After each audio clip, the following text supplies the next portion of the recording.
Alors là, on peut parler de volant avec la SVR, d'abord parce qu'il faut s'en servir relativement, mais surtout parce qu'on a eu à la piloter, à la conduire. Il y avait déjà un Range Sport SVR, donc Jaguar Land Rover, là, ce coup-ci, c'est le tour d'une Jaguar, de la F-Type. Alors la F-Type, elle s'y prête déjà bien, parce qu'elle est compacte, elle a la santé.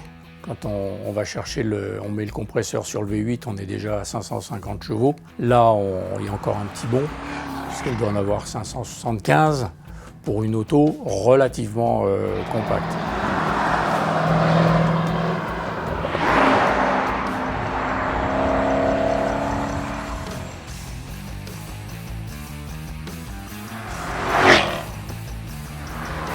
Il y a 4 roues motrices, ça on ne le sait pas. Ça veut dire que c'est assez transparent, que c'est pas intrusif, c'est le minimum. Ils ont envie de faire fumer en fait. Malgré ces 4 roues motrices, on a vite fait de voir la piste par les portes et vu la puissance qu'il y a, comme ils aiment piloter, ils aiment se faire plaisir. Alors c'est bordé, il y a de l'électronique, il n'y a pas de problème, on peut mettre ça entre toutes les mains, ou presque. Mais après, si on va sur un circuit, là c'est bien là. Et ils ont fait les choses en grand puisque nous sommes allés, ils ont présenté leur voiture sur le Motorland d'Aragon, qui est un circuit magnifique, vallonné.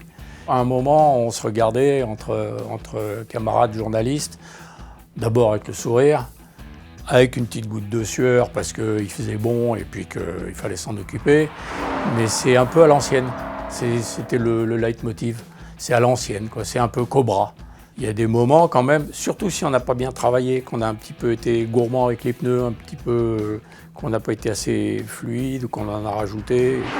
Là, on a un peu l'impression par moment de piloter une table roulante. Hein. Mais non, si on est propre, on est fin, qu'on respecte les pneus, qu'on les économise, on fait 2 tours, on refroidit, on repart. Bon, c'est très très chouette, c'est très naturel, ça répond, c'est une auto à piloter sans arrière-pensée, enfin elle est naturelle.